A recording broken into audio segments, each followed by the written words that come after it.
आप देख रहे हैं देश लाइव, देश की आवाज। आदाब, नमस्कार, सत श्री अकाल। देश लाइव में आपका स्वागत है। मैं हूं सहल कुरैशी। इस वक्त की सबसे बड़ी खबर कि जिन्हें धर्मांतरण के आरोप में गिरफ्तार किया गया था, मौलाना कलीम सिद्दीकी साहब मारूफ आलम दीन, जिन्हें इलाहाबाद हाई कोर्ट से जमानत मिल चुकी है।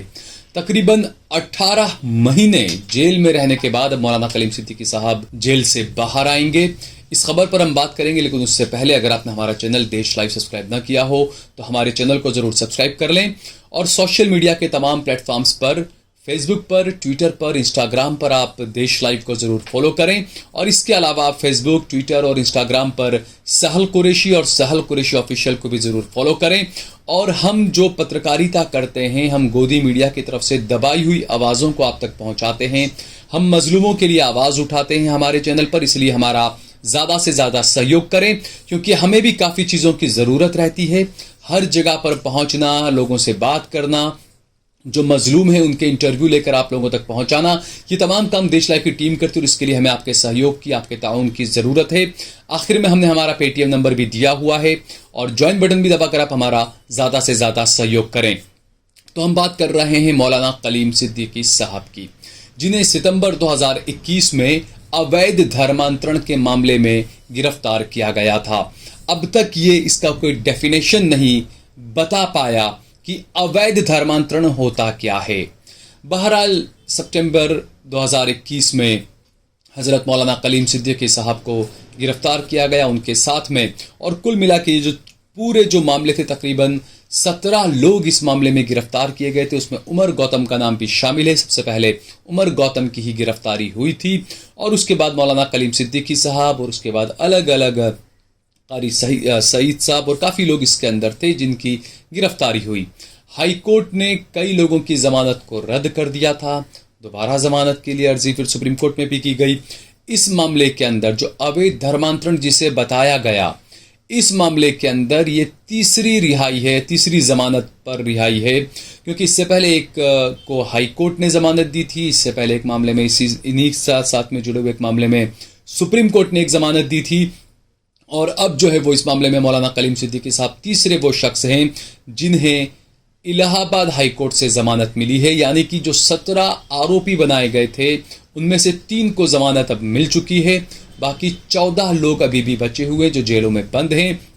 तो ये कहा जाता है कि जब हर तरफ से अंधेरा होता है, जब हर तरफ से बुरी खबरें आ रही होती है, तो मेरा रब कहीं ना कहीं से एक अच्छा सूरज भी उगा देता है, खूबसूरत चांद का नज़ारा भी दिखा देता है।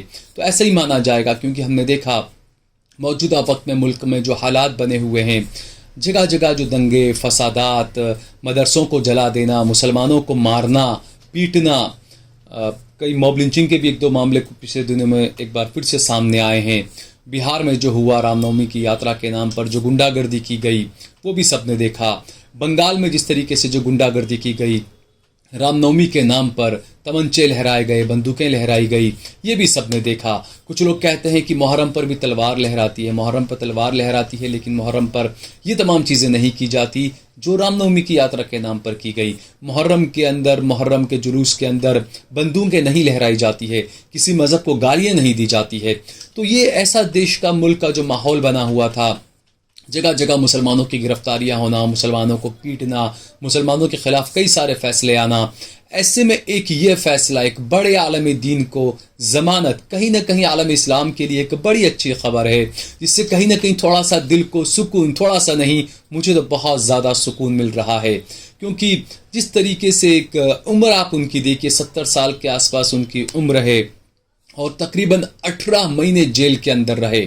और हैरानी की बात तो यह है कि मौलाना कलीम सिद्दीकी साहब का नाम FIR के अंदर नहीं था। ये जो मामला था अवैध धर्मांतरण जिसे बताया गया, तथा कथित अवैध धर्मांतरण, इस मामले में मौलाना कलीम सिद्दीकी का साहब का नाम FIR के अंदर नहीं था। लेकिन चार्जशीट जो पुलिस ने दाखिल की, क्योंकि यूपी चुनाव से ठीक पहले ये तमाम मामला सामने आया था, तो ये हम क्या कह सकते हैं इसमें, क्योंकि जब सरकारें बनानी होती है तो एक ख़ास पार्टी को इस तरह के मुद्दे लाकर रखने पड़ते हैं, बेकसूरों को जेलों में ठूंसना पड़ता है। क्योंकि यूपी चुनाव से महज कुछ महीने पहले मौलाना कलीम सिद्दीकी साहब को गिरफ्तार किया गया और धर्मांतरण की, अवैध धर्मांतरण की हवा बनाई गई। और उससे पहले ये एक पूरा एक वो कहते हैं ना बेस तैयार किया जा रहा था, मेरे हिंदू भाइयों को उकसाया जा रहा था कि अवैध धर्मांतरण होता है, अवैध धर्मांतरण होता है। लेकिन मैंने तो आज तक ऐसा कुछ नहीं देखा कि अवैध धर्मांतरण क्या होता है या क्या है। बहरहाल तकरीबन 18 महीने के बाद मौलाना कलीम सिद्दीकी साहब को जमानत मिल गई है, लेकिन फिलहाल आज वो जेल से बाहर नहीं आ पाएंगे। कुछ वकला का कहना है कि तकरीबन 10 से 12 दिन लग सकते हैं जेल से बाहर आने में। रमज़ान का पाक महीना चल रहा है, अच्छी खबर है। और दुआ करें कि और भी जो मजलूम है, मैं सिर्फ मुसलमानों की बात नहीं करता हूँ, जो भी मजलूम हैं, जिस भी मज़हब के मजलूम अगर हैं, वो जेलों के अंदर अगर गलत तरीके से बंद हैं, तो मेरे रब से हम दुआ करें कि जल्द से जल्द उनकी रिहाई के फैसले हों, चाहे वो किसी भी मज़हब के क्यों ना हो। और फुलत भी मैं गया था, वहाँ के लोगों से मैंने बात की थी जब मौलाना कलीम सिद्दीकी साहब की गिरफ्तारी हुई थी। तो जो वहाँ के जो हिंदू भाई बहन थे, उन्होंने भी मौलाना कलीम सिद्दीकी साहब की तारीफ़ की थी। उन्होंने कहा था कि नहीं, हमें भी ये तमाम आरोप गलत लगते हैं और मौलाना तो हमेशा हमारी काफ़ी मदद किया करते हैं। और यही है कि मेरे रब ने ये फरमाया, मेरे नबी ने ये फरमाया कि अखलाक वो चीज़ है जो पत्थर से पत्थर दिल को भी पिघाल देते हैं। और मैंने खुद ने कई बार जो मेरी मुलाकात हुई मौलाना कलीम सिद्दीकी साहब से, काफ़ी करीबी रही। और उस वक्त मैंने हमेशा ये बात देखी, जो नरमी, जो इखलास व खुलूस उनके अंदर था और जो उनके अखलाक थे, यही वो अखलाक हैं जो सामने वाले को बिल्कुल पिघाल के रख देते थे। वो खुद ब खुद पिघल जाता था, उसको कहना नहीं पड़ता था कि आप कलमा पढ़ लो, लोग खुद ब खुद उनके अखलाक को देखकर, उनकी बातों को देखकर कलमा पढ़ लिया करते थे। एक वाक़या उन्हीं से जुड़ा हुआ मैं आपको सुनाना चाहता हूँ कि एक मरतबा मैंने सुना कि हज़रत यूपी के दौरे पर थे और कुछ वहाँ पर मेरे दलित भाई जो होते हैं, जो बेचारे सीवर और नाली और गटर साफ़ किया करते हैं, वो लोग जब पता चला कि हज़रत कोई आलम दीन है, वो आने वाले हैं, तो वो घर के बाहर खड़े रहे। किसी मुसलमान के घर के बाहर जाकर वो खड़े रहे कि हम भी देखेंगे हज़रत कौन है, क्या है। जब हज़रत आए वहाँ पर, हज़रत उन लोगों से मुसाफा किया, यानी कि हाथ मिलाया उनसे, और उसके बाद उस मुसलमान के घर के अंदर उन लोगों को वो लेकर गए। और जब खाने बैठे तो अपने साथ में उन्होंने खाने बैठाया उन लोगों को। और जब रोटी तोड़ी तो हज़रत ने अपनी रोटी में से आधी रोटी उस दलित के हाथ में दी। बस ये देखकर उसकी आंखों में आंसू आ गए। उसने कहा कि मुझे इतनी इज्जत कभी किसी ने नहीं दी। सिर्फ इतनी बात थी, वो इंतज़ार कर रहा था कि हम कब खाना खाकर, खाना ख़त्म कर कर खड़े हों और हज़रत से दोबारा मुलाकात करें। खाना खाकर वो लोग खड़े हुए और सीधे उन्होंने हज़रत से कहा, हज़रत हमें कलमा पढ़ा दीजिए। यहाँ किसी को कुछ फोर्स नहीं करना पड़ा, किसी को कुछ दिखाना नहीं पड़ा। बस ये वो अखलाक ही हैं जो मेरे नबी सल्लल्लाहु अलैहि वसल्लम ने, जो मेरे रब ने हमको बताया कि किस तरीके से आप किस अखलाक से आप लोगों के साथ में पेश आएँ। तो ये वही चीज़ें हैं और यही चीज़ें लोगों को पता नहीं क्यों कचोटती है, क्योंकि आपके अखलाक कैसे हैं, दूसरों के अखलाक कैसे हैं, वो साफ नज़र आ रहा है। और दूसरा, कई लोग ये कहते हैं, जो धर्मांतरण की बात होती है तो लोग ये पाकिस्तान का मुद्दा ला कर रखते हैं कि पाकिस्तान में पहले 3 करोड़ हिंदू थे या 1 करोड़ हिंदू थे या 4 करोड़ हिंदू थे, अब कितने हैं। वो लोग ये भूल जाते हैं कि पाकिस्तान से बाद में बांग्लादेश अलग हुआ, कई लोग बांग्लादेश चले गए, कई लोग दोबारा भारत भी आ गए। ये भी एक इश्यू, ये भी एक चीज़ है। ये चीज़ों को लोगों को देखना चाहिए। जो व्हाट्सएप यूनिवर्सिटी के जो मैसेजेस है उस पर यकीन नहीं करना चाहिए, अपने दिमाग से भी कुछ लोगों को सोचना चाहिए। बहरहाल एक बार फिर से मैं सभी को मुबारकबाद देता हूं और अच्छी बात है जो लोग जानते हैं, और ये किसी तारीफ के मोहताज नहीं है मौलाना कलीम सिद्दीकी साहब किस तरीके से, क्योंकि अगर बात आती है प्रेशर की तो ये भी खबर आई थी कि जिसने राम मंदिर पर सबसे पहला बाबरी मस्जिद पर हथौड़ा चलाया था, वो शख्स, उसने कहा कि वो बहुत बेचैन रहता है, उसको कहीं पर भी कुछ अच्छा नहीं लगता है।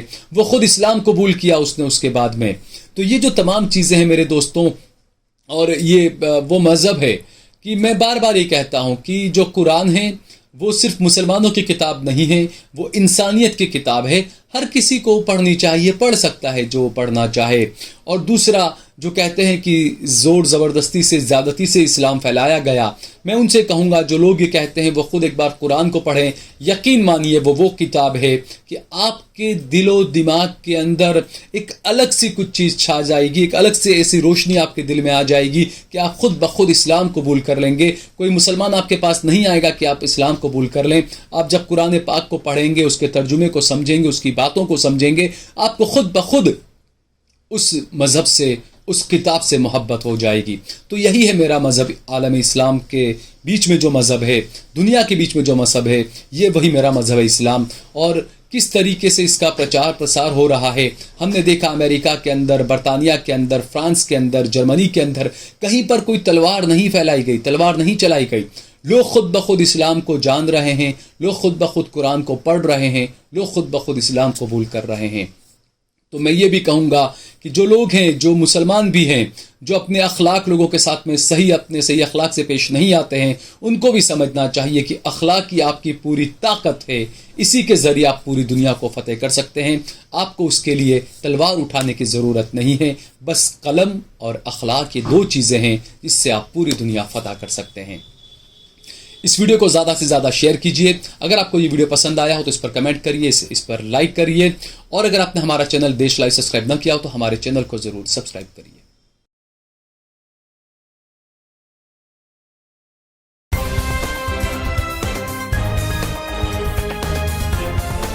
देश और दुनिया की तमाम छोटी और बड़ी खबरों के लिए हमारे चैनल को सब्सक्राइब करना न भूलें और बेल का बटन जरूर दबाएं।